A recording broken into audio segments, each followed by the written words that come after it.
speaks about he speaks about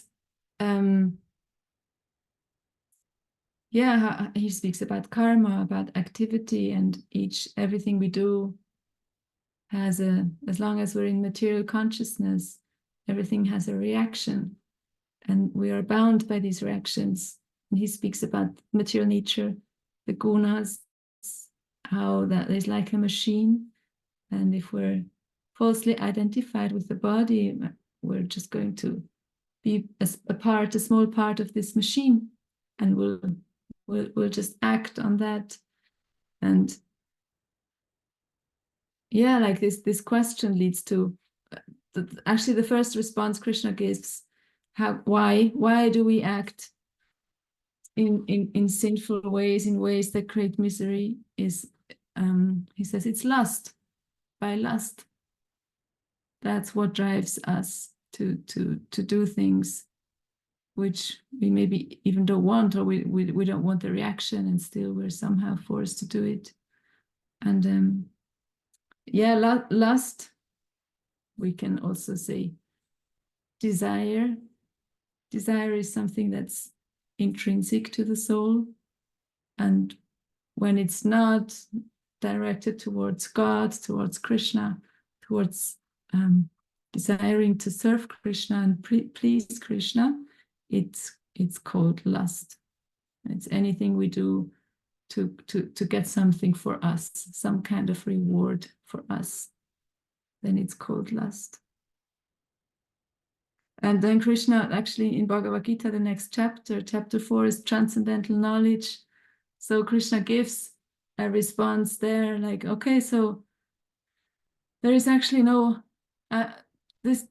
there is no solution.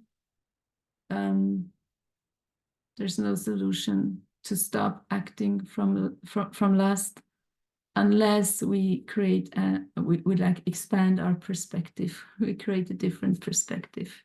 We need a bigger perspective, and that perspective is transcendental knowledge, knowing that that as spirit souls we are eternally servants of Krishna, and nothing is going to ever completely satisfy us in our heart unless we serve Krishna with love and devotion. And that's actually the question that started off the whole Srimad Bhagavatam. It's the sages in Naimisharanya asking who or what, like they know. So there's Kali Yuga is coming, time full of misery, and human beings they're going to suffer so much. So the sages asked Sutta Goswami. Am I saying it correctly? They asked Shukadev Goswami, right? They asked Shukadev Goswami. At Naimisharanya, they're asking Sutta Goswami. Naimisharanya, they asked Sutta Goswami. So what could you please let us know what will satisfy, like deeply satisfy the hearts of human beings in Kali Yuga? That's what starts Srimad Bhagavatam, this question. And then Sutta Goswami responds from what he has learned, hearing the conversation between King Parikshit and Shukadev Goswami. So yeah, this question is really important. What satisfies our heart in the deepest place? So the whole Bhagavad Gita and Srimad Bhagavatam is an explanation, endeavor to open our eyes and help us come to the transcendental understanding, to the solution for all the suffering, to the solution of being in nescience, and the solution for not following the guidance of Supersoul, even though Supersoul is in our heart, right next to us, ready to give us guidance. So yeah, the solution that Krishna, the direction he goes first in Bhagavad Gita is transcendental knowledge, and that's that word or the term knowledge is for me a very fascinating term, because Bhagavad Gita defines it as a list, actually a list of qualities, starting with humility, being humble, being prideless, being non-violent, surrendering to a spiritual master, living in a secluded place. So it's a list of qualities that have nothing to do with facts. It's not like learning facts. Okay, let's learn all the details of the storyline of Srimad Bhagavatam. I think that's it's fulfilling to do that, and yet it's not the essence. Like the essence is to develop these qualities, for example, humility or pridelessness. So being in these qualities or living this, expressing these qualities seems to be like a natural expression of the pure spirit soul in a human body.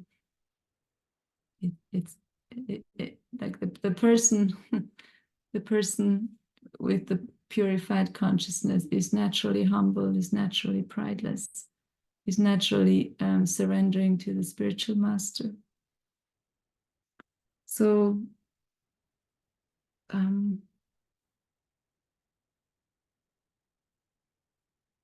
yeah, just going back to this term lust, I was meditating on that. What does it mean? It's like a very general term, and it seems so important. So lust is what keeps us in material consciousness. It's what brings us to material consciousness. So what does lust actually mean? And I randomly chose a verse this morning to listen to a class by Srila Prabhupada, and he spoke a lot about lust and about desire, and that by us identifying with the body, like being falsely identified with the body and thinking we are this body, thinking we're something which is going to be destroyed at some point. That's the reason, or it's a reason why we continue to desire, and we desire for our senses to be happy. And he lists, okay, so we have 5 gross senses, and they're here for us to acquire knowledge. We get knowledge through our eyes, through our nose, through our mouth, through our ears, to sense of touch. That's how we get knowledge. And also that's a gratification. It gives us a form of happiness, and yet this happiness is just going to pass again. If it is happiness, it can also bring us a lot of misery. And I was Srila Prabhupada was speaking about the gross body, the gross level of sense gratification, and I was wondering about, there's a subtle levels of sense gratification. So our mind and our intelligence and false ego, they're part of the material body, so they also seek gratification. And in the false identification, they seek gratification through something that is not, it's not actually giving that fulfillment in the heart that we're looking for. For example, my mind just likes to catch on anything that seems like a problem, and then it creates a problem out of something. It creates a drama, and that's a form of sense gratification. It's not giving me any joy or happiness. It seems to give me some, or at least my mind gets some pleasure or some form of pleasure out of this. Otherwise, it wouldn't be doing it.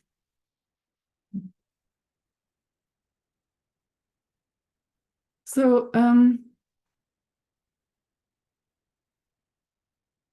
it's also a place where Krishna goes in Bhagavad Gita, speaking about the mind, and how the mind can be our best friend or our worst enemy. And in the end, it's all about about spiritualizing the senses and spiritualizing the mind and spiritualizing the intelligence, so that that they're all engaged in serving Krishna and in pleasing Krishna. And then that's what's going to be truly fulfilling for our heart, for our soul. So I'm really curious about how to understand how Srimad Bhagavatam is the follow-up study of Bhagavad Gita.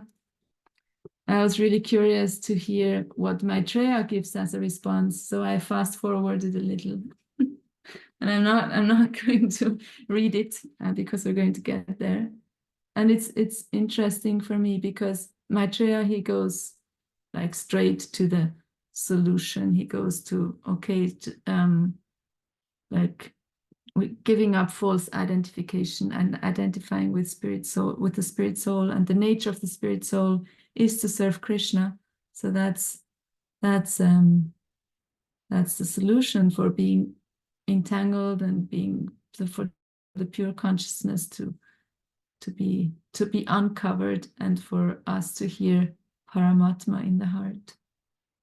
And then I was even more curious to see, because Chaitanya Charitamrita is said to be the follow-up study of Srimad Bhagavatam. So Chaitanya Charitamrita must go even deeper into these topics and more detailed. And it does. In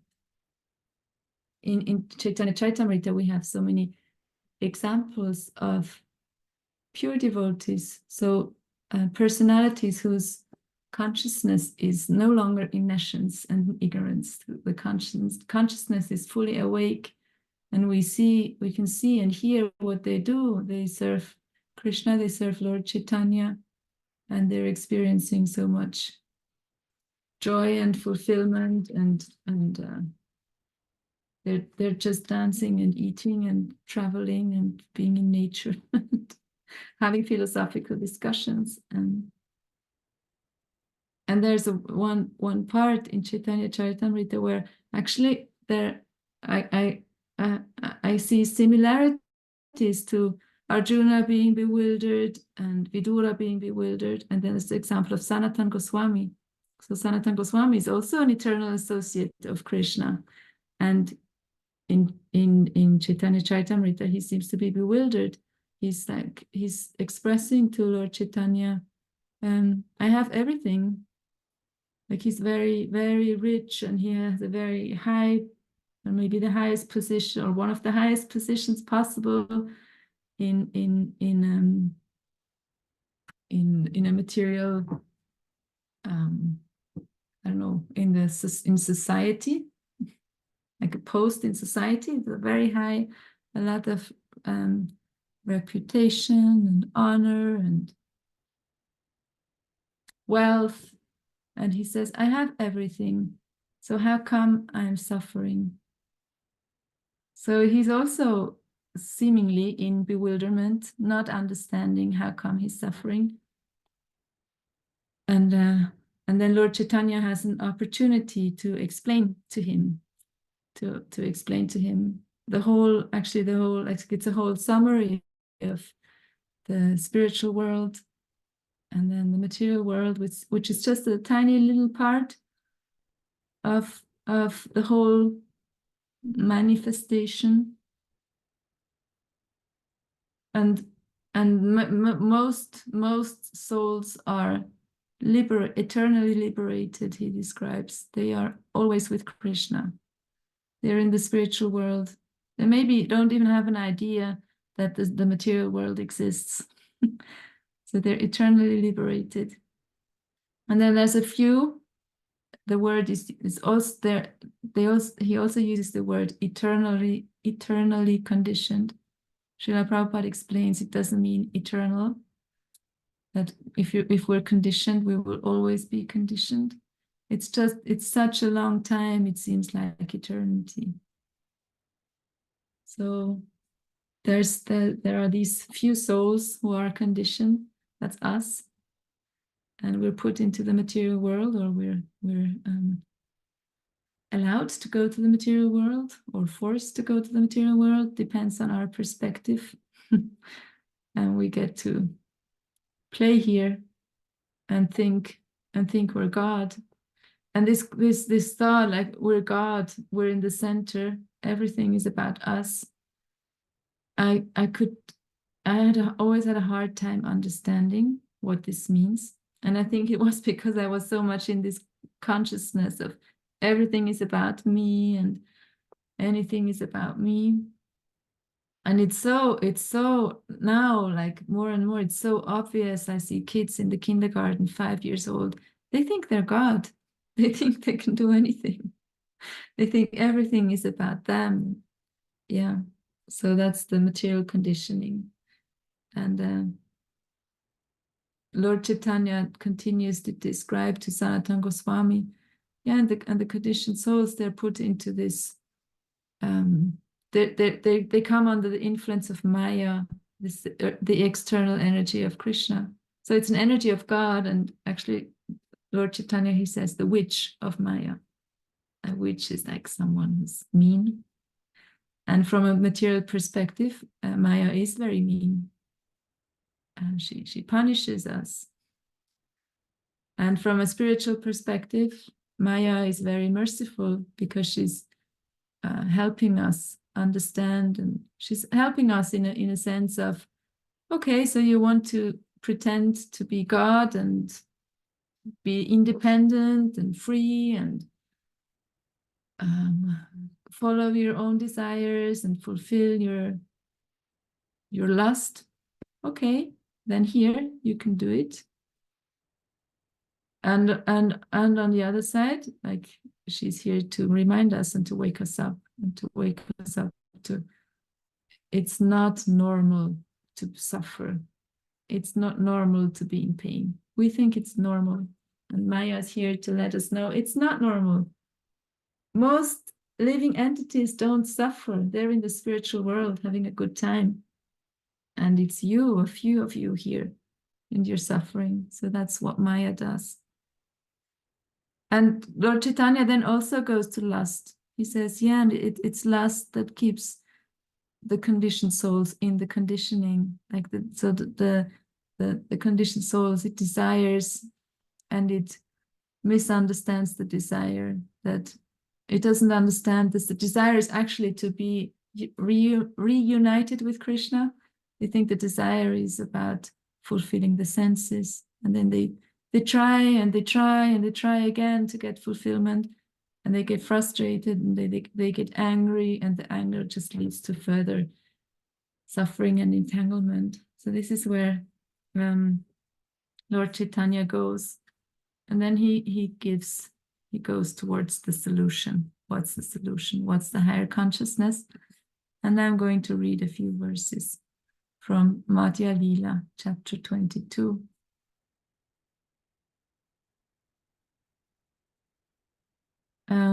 Actually here, Krishnadas Kaviraj Goswami, he quotes, interestingly, he quotes from Bhakti Rasamrita Sindhu, so he quotes Rupa Goswami. So this He is, says, oh my Lord. this is Lord Chaitanya instructing Sanatana Goswami? Yes. Yes, okay. Just to get context clear. Mm-hmm. He says, oh my Lord, there is no limit to the unwanted orders of lusty desires. Although I have rendered these desires so much service, they have not shown any mercy to me. I have not been ashamed to serve them, nor have I even desired to give them up. O my Lord, O head of the Yadu dynasty. Recently, however, my intelligence has been awakened, and now I am giving them up. Due to transcendental intelligence, I now refuse to obey the unwanted orders of these desires. And I now come to you to surrender myself at your fearless lotus feet. Kindly engage me in your personal service. And then verse 17, devotional service to Krishna is the chief function of the living entity. So that's what the living entity does naturally when it's not in the conditioned state. It's serving Krishna with devotion. There are different methods for the liberation of the conditioned soul, karma, jnana, yoga, and bhakti, but all the others are dependent on bhakti. And then I'm going to skip a few verses and go to 23. This divine energy of mind, consisting of the three modes of material nature, is difficult to overcome, but those who have surrendered unto me can easily cross beyond it. The living entity is bound around the neck by the chain of Maya, because he has forgotten that he is eternally a servant of Krishna.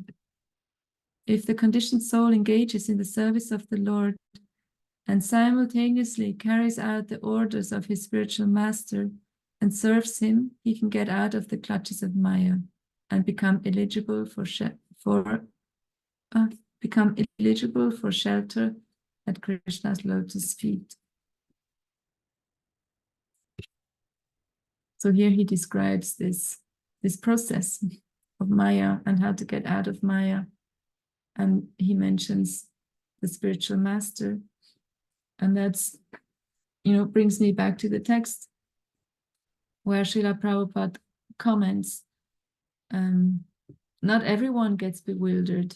Krishna makes sure not everyone gets bewildered, because there need to be personalities who have who can give a solution, who can give the solution to the problem of suffering and nescience. And we have so many examples of these higher personalities in the scriptures that Srila Prabhupada gives to us. So first, Srila Prabhupada, he is such a higher personality. And then we hear of Maitreya, Vidura, Krishna, Uddhava, Arjuna, and then the whole Chaitanya Charitamrita. We hear of these higher personalities. And they don't give up on us. We can ask questions again and again and again, just as Vidura asks the question, and Maitreya responds with patience.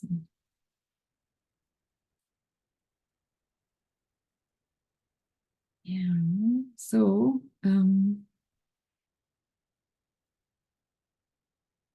I wanted to follow up on this higher personalities and the spiritual master, because that's what Chaitanya says, Lord Chaitanya says to Sanatana Goswami. So rendering service to God with devotion is one part of it, and another part of it is serving the spiritual master, which is essential if we go to the teachings of Lord Chaitanya to Rupa Goswami.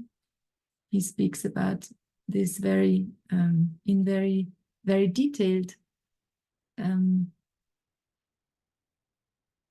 He uses the analogy of the heart as a garden, and describes how love of God. Okay, let me see if I can bring the verse together. Maybe Dira Govinda, you need to help, but so it's Nitya Siddha Krishna Prema.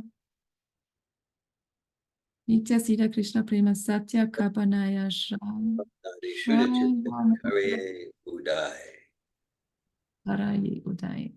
Yes, so love of God, love for God is eternally situated in the heart of the living entities. It's there always, eternally, even if we become most entangled and most unconscious and deeply covered by concrete nescience. Love of God is still like the ability, the possibility, the propensity to love God is never going to leave us. It's never going to leave our heart. And then Lord Chaitanya describes to Rupa Goswami that this love for God, it can be awakened. And for that, we need to receive the seed of devotional service. And the seed of devotional service, that's what we get from the spiritual master. So it seems there's like this very close interconnection. To develop love of God, we need to be given devotional service by such a higher personality as Srila Prabhupada, who gives us like so many possibilities of performing devotional service. And by performing devotional service, that love of God, it starts to grow. So they go together. They go together. And Rupa Goswami, Sri Chaitanya describes then to Rupa Goswami, yeah, this love for God and this devotional service, this bhakti, it grows in the heart, and it needs to be watered by hearing and chanting. It needs to be watered.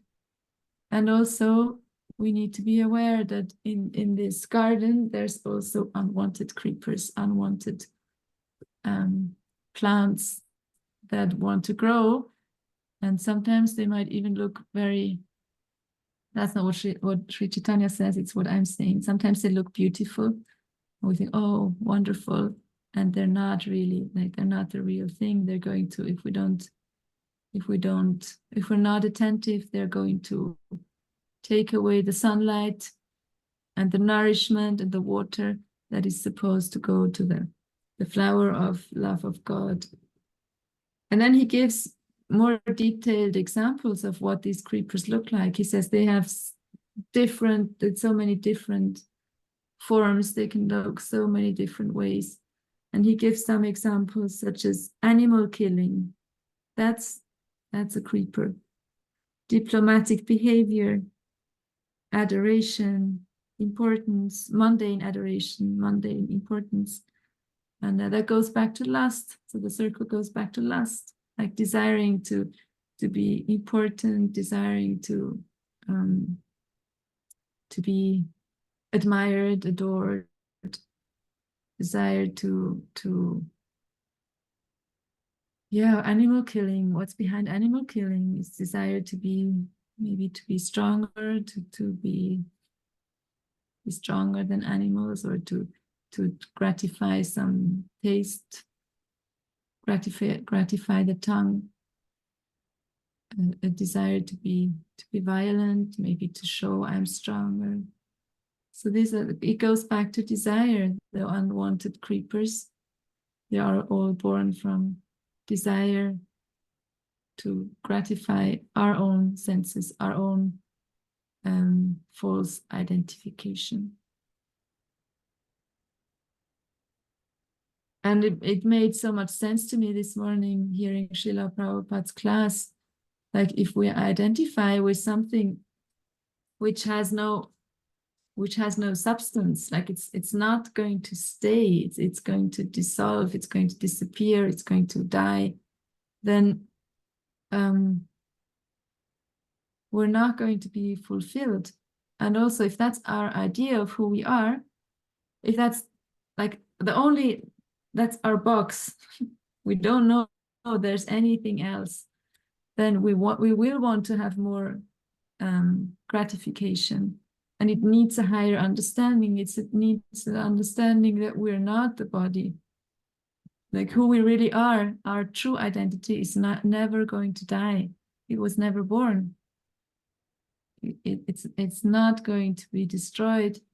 And that higher knowledge is important to be ready to let go of desire and unwanted creepers. And as I'm preparing for the foundational course in May in Germany, of course, my mind immediately went to grunges and payoffs. That's how in Sattva Tov we actually learn the essence of the Bhakti Lata beach and the anarthas.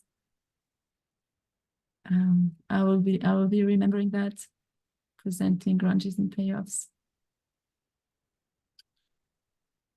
Yeah, like we have all the payoffs, their desire for attention, desire to give away responsibility, desire to not experience pain. Like it's all about desires. And the beautiful thing about it is, I think the beautiful thing about it is, it's not that desires are wrong. It's not about making desires wrong. Like we have desires. I have many desires, and I have a lot of sense gratification in my life. I live in a beautiful place in nature. I have nice children and a nice husband. So there's a lot of sense gratification, and there's my understanding is there's nothing wrong about it. The trick the trick is to dovetail everything with Krishna, to always remember Krishna, and to engage all the nice things we have in Krishna's service. And also the suffering. I also have a lot of suffering in my life. So to also engage the suffering in service, in the sense of remembering Krishna, remembering, oh, this is Maya waking me up, or maybe even it's Krishna waking us up. I have a very recent experience of singing kirtan, and then getting really clear, yes, the Sankirtan movement, that's it. I keep forgetting. Most of the time, I don't remember. And sometimes engaged in kirtan, I think, yes, that's what I want to do. That's where I want to give all my life energy. And I went back home after this kirtan, and I wrote in my diary, okay, it's very private, and at the same time, it's not private. I wrote, please, Krishna, make sure that I don't forget, please make sure that I remember that I don't want to continue working at the kindergarten. Make sure I don't want that. It's not that I will not, or just please make sure that I don't want to do that anymore. And please, without suffering. And the very next day, I went to kindergarten. I think Krishna didn't hear the part about not suffering, but the very next day I went to the kindergarten. My class assistant just completely turned against me and was angry and frustrated and ignoring me. And then a whole conflict erupted in the team. And this has been going on for the past 4 weeks. And going to work is like close to hellish. I only go 2 days a week, so I'm fine. And I remembered immediately when I was at the kindergarten the first time after this prayer, I thought, okay, this is the response to my prayer. Krishna is making sure that I don't want to go to the kindergarten anymore. So yeah, sometimes it's Maya and sometimes it's Krishna. I don't know how to judge the difference. I don't know if it matters in any way. My prayer is being fulfilled through a lot of suffering. So also in suffering, we can remember Krishna. Yes, and I think I'm coming to the end. I was thinking about bewilderment, also the difference between Vidura's bewilderment, Sanatana Goswami's bewilderment, and Arjuna's bewilderment, and my bewilderment. And my bewilderment clearly comes from a grungy place, from a covered place. And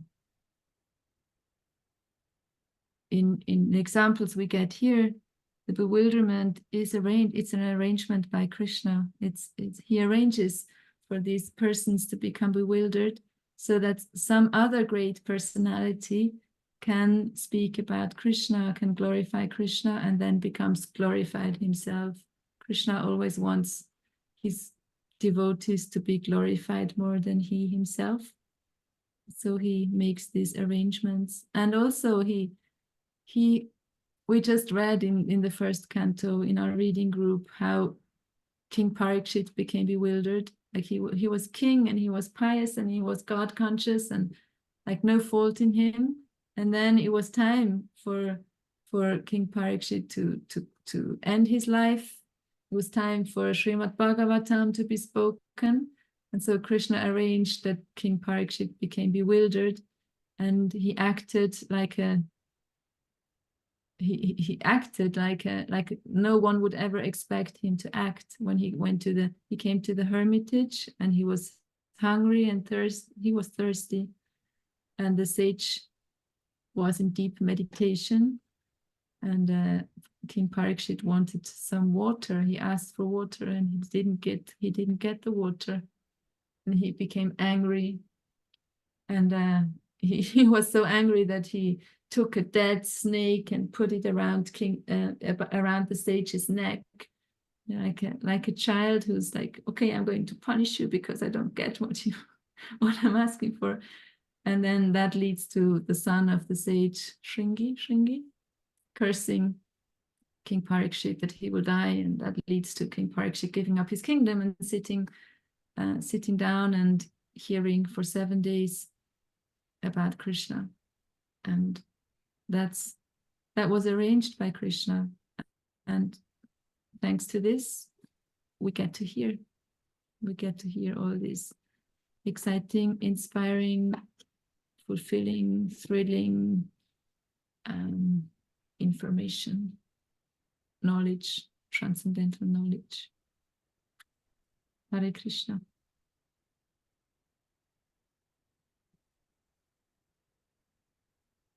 So any comments, questions, discussion, Hare Krishna. correction?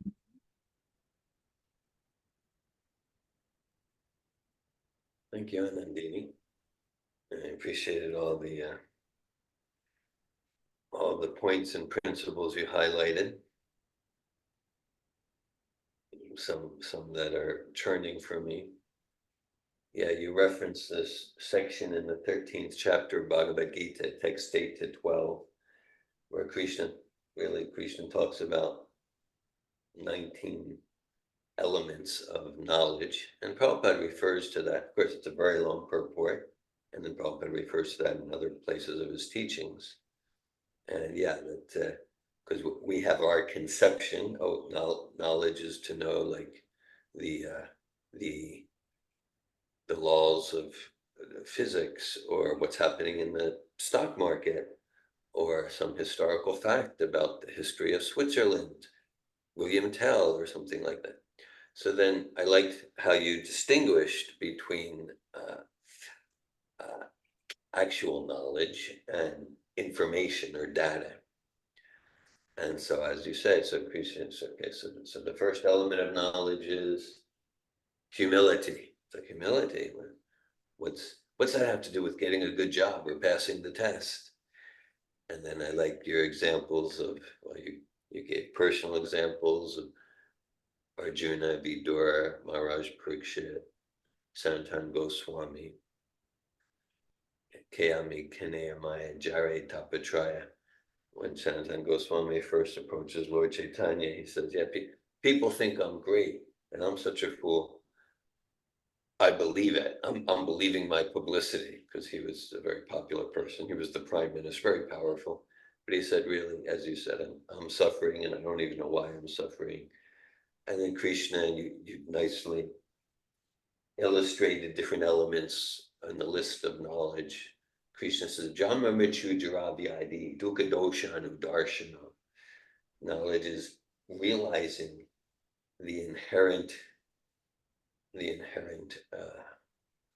really, Prabhupada translates it as evil, but the root cause of evil is misidentification of the spirit, the joyful spirit soul with the body. So Krishna says, realizing the inherent misery, the inherent unnaturalness, the inherent awkwardness and evil of being trapped in a body that's subject to birth, death, old age, disease. So that's knowledge. That's the Vigyan, realizing who we are is not the body, spirit, soul. And then, then there's more knowledge, realizing who we are as servants of Krishna, the laws of karma, an actual realization. Example comes to me, let's say someone can be smoking cigarettes and maybe they have knowledge about what's the percentage of nicotine in this type of cigarette and that type of cigarette. And maybe they have knowledge of the statistics of how many people per year die of cancer from smoking cigarettes, and they can have all sorts of information and data.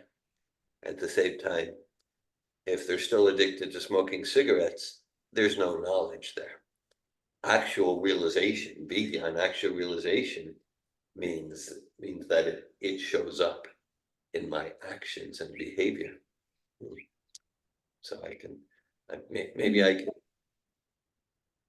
give a class and quote verses on the importance of rising early in the morning and taking advantage of the Brahma Muhurta hour. Same time, if I'm sleeping till noon every day, then I don't have actual knowledge. So actual knowledge that moves, and the Prabhupada emphasized that so much, that in the university there could be data information, but it's knowledge that just keeps us entangled in the sources of misery. So what we define in a particular culture or knowledge, culture or society as knowledge, will be determined by what's our goal. In the 16th chapter of Bhagavad Gita, Krishna gives the soliloquy of the demon. Krishna goes for a few verses and he role plays a demoniac mentality. And one thing he says is Ishvaroham Aham Bogi Siddhoham Balavan Sukhi. Says, I am perfect, powerful, and happy. I'm the controller, I'm the enjoyer. Ishvaroham, I'm the controller, I'm the enjoyer.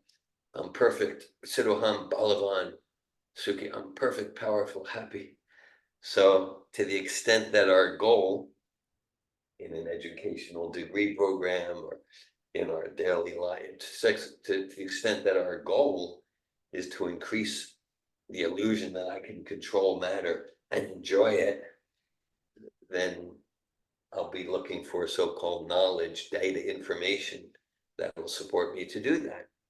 To the extent that our goal is self-realization, liberation from material misery, realizing ourselves as awakening the original love of Krishna in the heart, then knowledge starts with humility, pridelessness, accepting a bona fide spiritual master.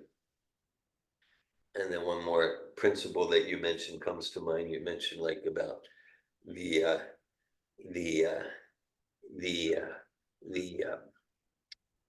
5-year-old saints that you get to teach every week because they're children. So they must be these very saintly living entities.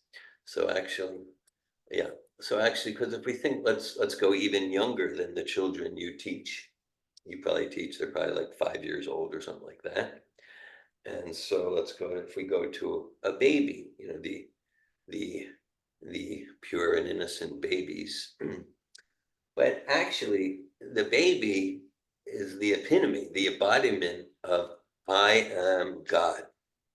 I am God. I mean, I don't want to destroy anyone's romantic notions here, but the baby is the epitome of like, I am the center of the entire cosmos. And everything, all time and space revolves around me. And I must have what I want now. Of course, the I is just like, I am this body, and I must have the food now, and it must be not too hot, not too cold, and I demand it now. And for the most part, babies get away with it because they're cute. basically, because they're cute. So, oh, the baby's crying, or the baby's happy, and like that. And then we can say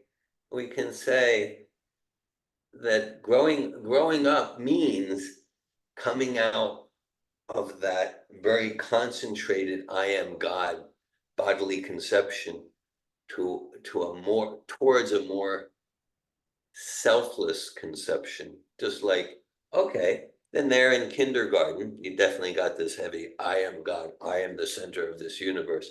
But sometimes, I'm sure, kind of like maybe they have a toy and they want to share it with a friend. This is my friend, I want to share with you. So there's some of that. In a small baby, there's none of that. Okay. Or they have, oh, this is my mom, this is my sister. Yeah, let me share with them and try to make them happy. And then as we get maybe in the grow up, and then in teenage years, oh yeah, let me feed the homeless people, and we have some conception, let me serve my society. And so Prabhupada uses that there's concentrated bodily selfish conception personified in the baby. And then there's extended selfless conception, because even if I think, oh yeah, this is my family, my society, my football team, even my species, humanitarian, it's still based, this family is important because my body was born in this family. So it's an extended bodily conception. Then full true spiritual adulthood,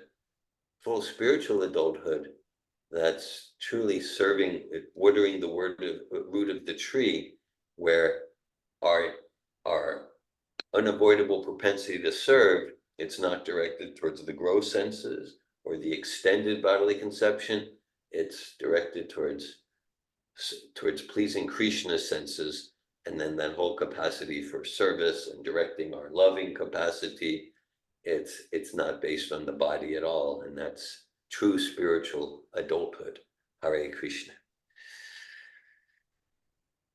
Hare Krishna. Thank you, dear Govinda, for all that you said. And especially like the verses, the Bhagavad Gita verses about knowledge. Yeah. It's like my Bible for my teaching profession, these verses, because they completely shifted my paradigm about teaching and give me so much clarity. Like, so recently I had two parents approaching me because they want to take their kids out of the school system. Their kids are suffering, and they asked me, like, can I support them? And so I wanted to be very clear what they wanted from me.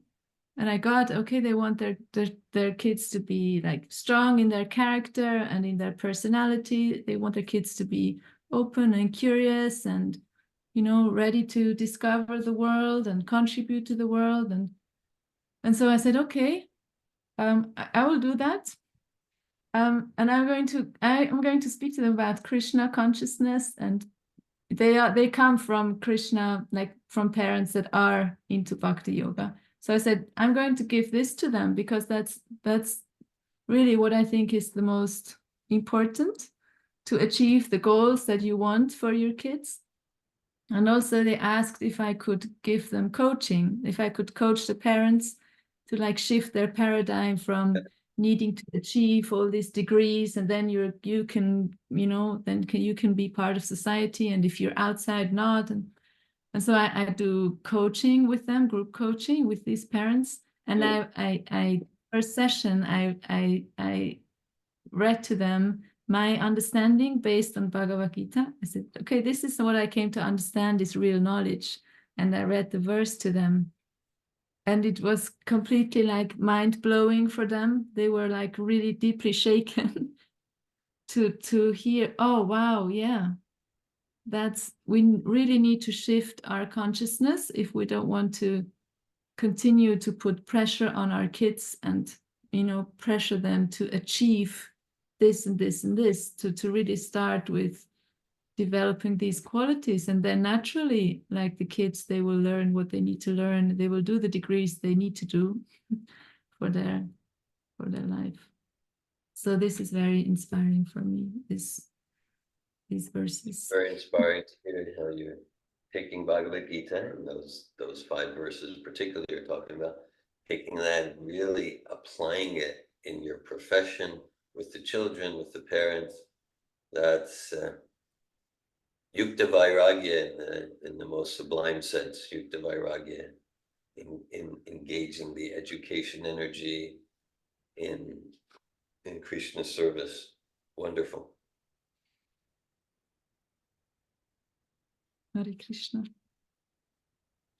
Any other comments, questions, discussions, sharings? Hare Krishna.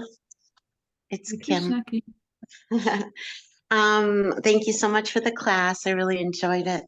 And a few things came to mind as you were talking, and I just wanted to share them. So you were talking about the flip side of happiness in this material world, which basically always is followed by misery. I mean, in my experience, it's never been that the happiness wasn't followed by misery. And to learn that is so important. But one thing I do kind of think about is that in the Bhagavad Gita, when it says someone who's, loved by Krishna or searching for liberation, they're equal in happiness and distress. And what I'm thinking is interesting about that is it's mentioned a few times in the Bhagavad Gita, that being equal or undisturbed in happiness and distress. And what that makes me think is that, it's not that we won't have happiness and distress. Like sometimes I think, oh, it's that if we're trying to be liberated, or we're sitting in the knowledge of who we are as a spirit soul, that we won't have happiness and distress, But the scripture is never saying that. We will have happiness and distress in this world. It's that we should, always remember to be equal in it, because both are just material. They're not, they're not worth disturbing our peace, So I don't know. To me, that's an important thing to kind of keep in mind, that it'll be there all the time, and just to try to be equal in either. And I think part of the way of being equal in them is just to remember they're so, they're just fleeting. Both are fleeting. They're both going to end in this material world if we have a material consciousness towards them, So I don't know, that came up while you were talking, and, I find that, I don't know, useful when I'm trying to stay equal in both. And then another thing that just came up while you were talking, and was just a conversation I was having the other day that helped me, was I'm always struggling in this, we have to be a servant of Krishna. That's our eternal position. We're servants to Krishna. And there's always this fighting thing in my mind, servant, like, I don't know, it's like a bad word or something. And so, somebody was saying to me the other day, that, well, reminding me, like, if you love Krishna, you'll want to be a servant. And if you think of it in material, concept that we live in every day, when we love somebody, all we ever want to do is serve them. We're always thinking, what can I do next for that person? How can I make them a wonderful meal, or give them a beautiful day? Or we're always in that serving propensity in this material world if we love someone. So, once we really come to a stage of loving God, we will want to serve him. It won't be any kind of difficulty. But, the struggle is to really love him, and I know, because I'm fighting that in my brain all the time, that I'm not really loving him. Something's not there yet. And I know it's an incredibly hard position, like, to love Krishna. I mean, Lord Chaitanya talks about it. I mean, I think he said, you can barely stand, in that feeling of love. You completely become unconscious, when you really love God. So I know that's such a hard position we're trying to get into, of loving God. But it just makes me focus. If I can get there, if I ever get there, I'll want to be a servant every moment of the day, So that came up while you were talking. And then one other thing someone said to me this week was, to remember that, the relationship, when we do go into the spiritual world with Krishna Loka, it's not just that we're going to be loving Krishna with all our heart. It's that he's going to be loving us back with all our heart. I don't know. It's just those thoughts help me to keep trying to strive to want to be a servant of Krishna, and more so want to love Krishna with all our hearts. So those are the things that came up during your talk. So thank you so much. Thank you, Kim. I appreciate your realizations very much about happiness and distress. It's not that they will disappear, they will always be here. Yet we can come to a place of tolerating them without being distracted from loving Krishna and remembering Krishna. And actually, I will share a little bit about what will come. Because Maitreya is going to give an example, like a beautiful analogy of the moon that is reflected in the lake. And if we look at the lake, the moon in the lake, there will be waves, and we'll think, oh, the moon is moving, and like it's an analogy for happiness and distress. Just, it's moving. There are these waves and these disturbances, but actually the moon is not disturbed. The moon is always still and peaceful, and it's just when we look in the wrong place. So similarly, there will always be these waves in the material world, and we can become identified with the moon, with the soul, and not be disturbed. I really like that. And what you share about being a servant, yeah, I have this conversation often. People seem to not like this term servant. And my first understanding of servant was also, okay, servant is someone who gets, he gets like overpowered, he gets humiliated, he gets manipulated. So it's not attractive to be a servant, like the slaves. That's what came to my mind. The slaves, the black slaves, that's being a servant. And recently, in a conversation with someone, we came to activity. We could replace service with activity. Like it's like, because any act we do, it's for someone else. So we can use activity, and we can act for something that brings us suffering or happiness and then suffering, or we can act for something which will bring us true joy, true fulfillment. And you said Thank something you. more about loving God, that God will love us too. He already does, with his full heart. When I said that, that came into my mind, that I know he, on some level, I must know he does, but it is very hard to, really feel it, but, just for scripture, I know he does. It's the feeling that's hard to get to, you know what I mean? Yeah, feeling, and I can relate to that. And also accepting, wow, I'm really like so lovable that God loves me. Yes. Thank you, Kim. Anything else?